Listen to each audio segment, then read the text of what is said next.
Is it permissible to apply eyelashes? Now, eyelashes are something that women apply and put as an extension to their own natural eyelashes. So it makes it longer and it gives them, as they claim, more beauty. So what's the ruling on that? If we go back to the Quran and to the Sunnah, we find that the Prophet ﷺ cursed a number of people. And he told us that Allah has cursed these people.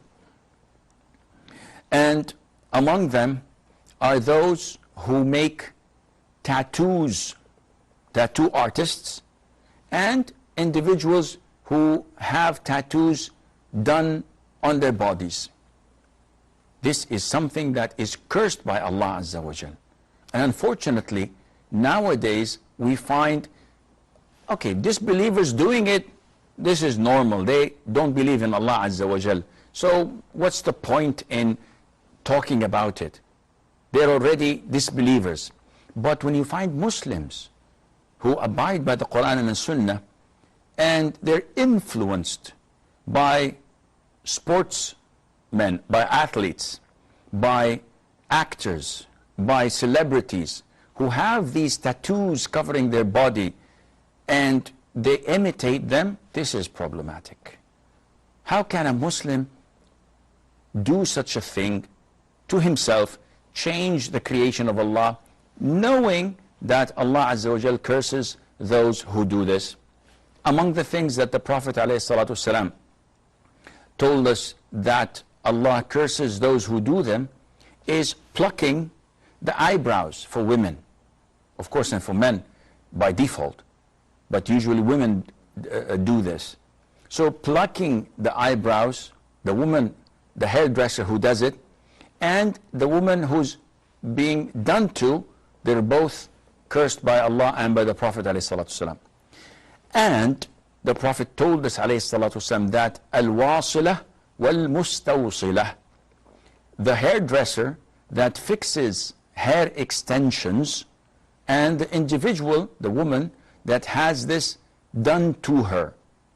This is also something cursed by Allah and by the Prophet ﷺ.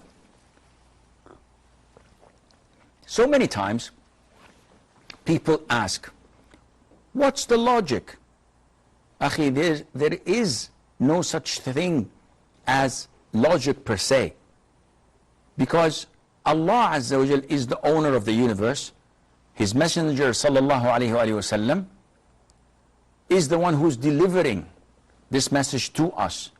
And when Allah tells us something, it is disrespectful to say, why? Justify this for me. Give me a reason. Who are you? You're a slave of Allah Azza wa Jal. You are told to do something and you believe. So, as Muslims, we submit our will to Allah Azza wa Jal. Allah tells us that this is prohibited, we stop, we refrain. Now, is there any wisdom? Definitely, there are tons of wisdoms. But we may fail to see it, and we may see some of it. Nevertheless, whether the wisdom is clear to us or not, as Muslims we have to comply. So, when it comes to having hair extensions, this is changing Allah's creation. A woman has thin hair, short hair, wearing such extensions, whether natural or not natural, it gives the look that she is having hair that is not hers. I've seen girls, little girls, wearing a cap with braids falling down. And it looks as if they're theirs. This is haram.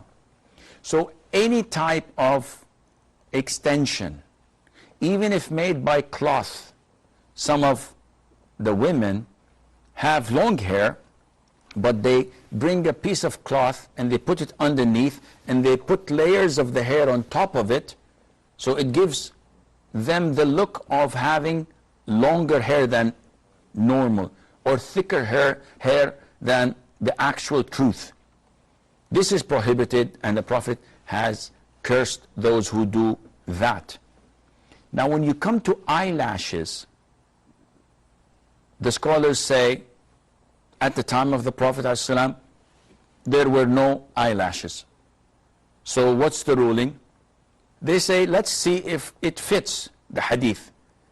Is it hair on the body being extended by something that is not from the body? The answer is yes. The scholars say then this fits the curse of the Prophet ﷺ to those who do them. And by the way, the essence of hijab is generally defied by such women. So sisters ask, what's the ruling on wearing contact lenses? What's the ruling on bleaching our eyebrows? What's the ruling on piercing the nose with an earring, for example, or this or that? Some of, if not all, are halal, generally speaking. But when it defies the purpose of hijab, where the woman herself exposes such decoration or adornment or whatever to non-mahram men to see her, then this becomes haram. She has to cover. So what's the ruling on a woman wearing makeup? Permissible, providing men do not see her, non-mahram men. So she has to cover her face if she goes out. Likewise, when having eyelashes, some scholars say it's okay. Even those who say it's okay, they tell you that you cannot wear the niqab while having these false eyelashes, because it will give you one heck of a look when men look at your eyes. Even if you were a goat. A goat has excellent eye format. And if you put a niqab on a goat and let it sit next to you in the car, people would, look in astonishment. Wow, what a beautiful woman. Because all what they see is big eyes. So a woman should always put at the back of her mind that hijab is not only for her protection, but it's also for the protection of the whole community. People, men in general, they're not the same. There are those who are pious, there are those who are righteous, but there are those who are sick. There are those who are weak. So women by nature, Allah created them to have this magnet in them that pulls men, either by the way they look, the way they sound when they talk, the way they walk, and the sound they make when they walk, whether with high heels or with normal heels.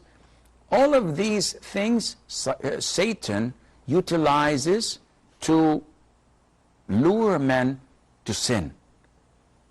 And this is not your problem as a woman, as a sister, but your problem is to abide by the Quran and Sunnah. And hence, Dina, this is not permissible, and Allah Azza wa Jal knows best.